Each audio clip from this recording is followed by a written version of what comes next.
The 2016 presidential election is fast approaching, and once again, Americans will go through the charade of thinking their vote counts in choosing their imperial public puppet leaders.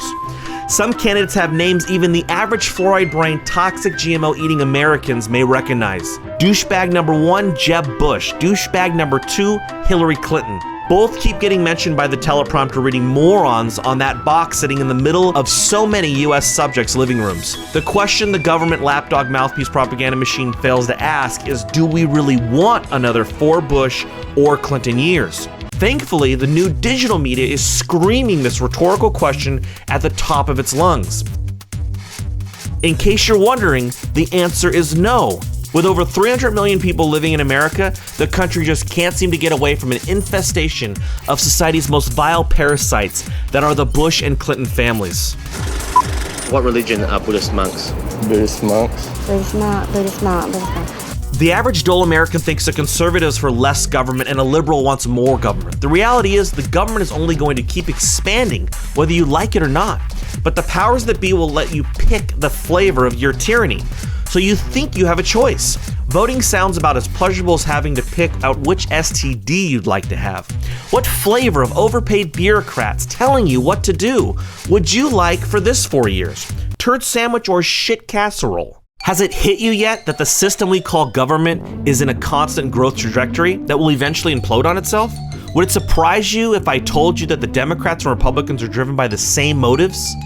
So much of society is so dumb, they fail to see that politicians are compulsive liars. They want your vote so that they can stay in power and reap the benefits for their own friends and families. So they say what they think it takes to get your vote.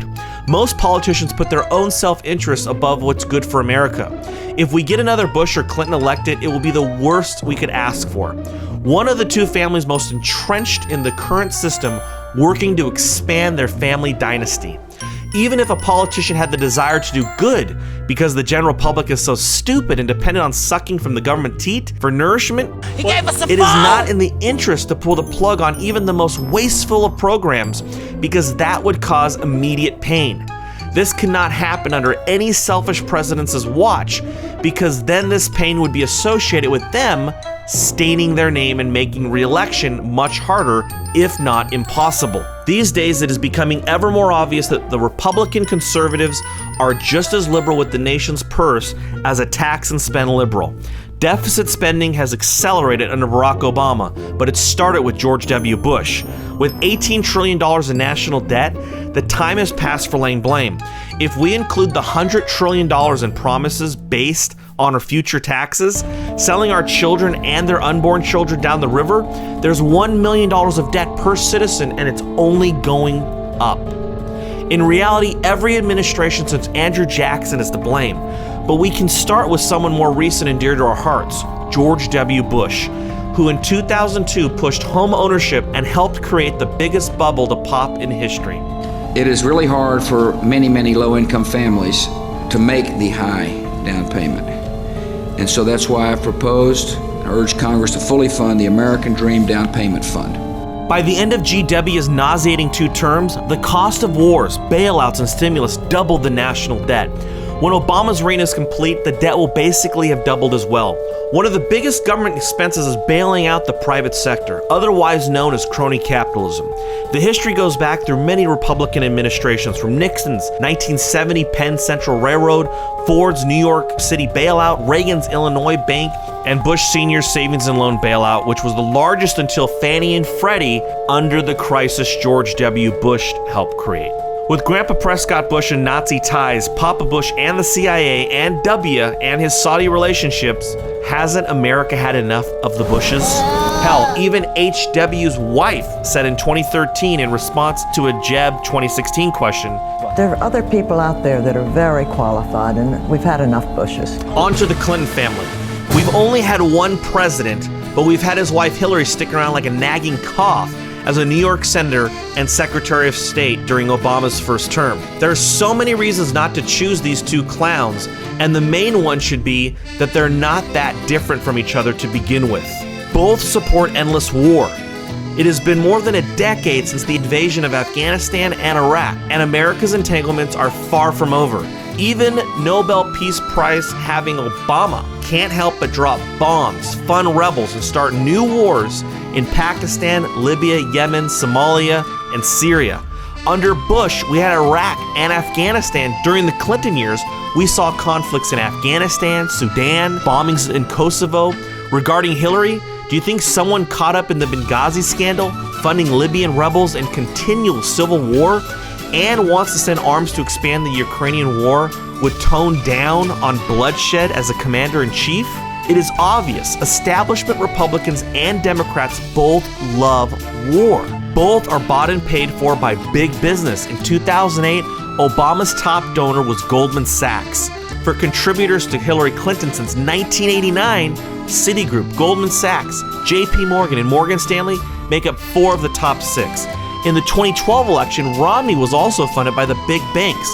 And now, of Romney's top 5 lobbyist bundlers in 2012, who each raised at least $1 million, 4 are supporting or likely to support Bush.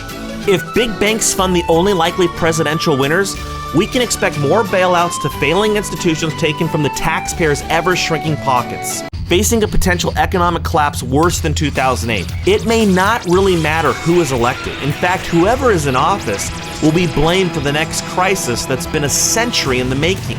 Since the 1913 creation of the Federal Reserve, this took the power to create debt-free money away from the United States Treasury. With so much uncertainty in the crazy modern financial world, what would be a 2017 president's agenda? With no public taste for higher taxes or massive structural changes, the government must claw its way through each year just to stay alive. As prosperity wanes, government dependency rises. The 2016 candidates will have to promise goodies to the general populace, but what the sheep won't realize is that first they get the treat, then they get fleeced.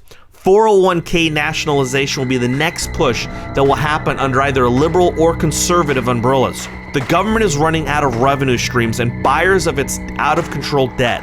More and more countries are abandoning the use of the United States dollar as a currency in global trade. This scenario is unprecedented. A new currency will have to be issued most likely in the next 10 years. As the government's risk of collapse gets bigger and bigger, it will seek to grow its power to maintain its monopoly on force, currency, and the economy. As government grows, inversely, individual liberty must therefore shrink. Already our government is recording our emails, phone calls, travel, and financial records, and clamping down on anyone trying to escape the country or take their wealth abroad. We're searched at airports just for wanting to travel, hounded at border security checkpoints up to 100 miles from the actual border, and forced to purchase an increasing amount of services, all under the threat of force by the government. The police state has grown by leaps and bounds every decade for the last 40 years.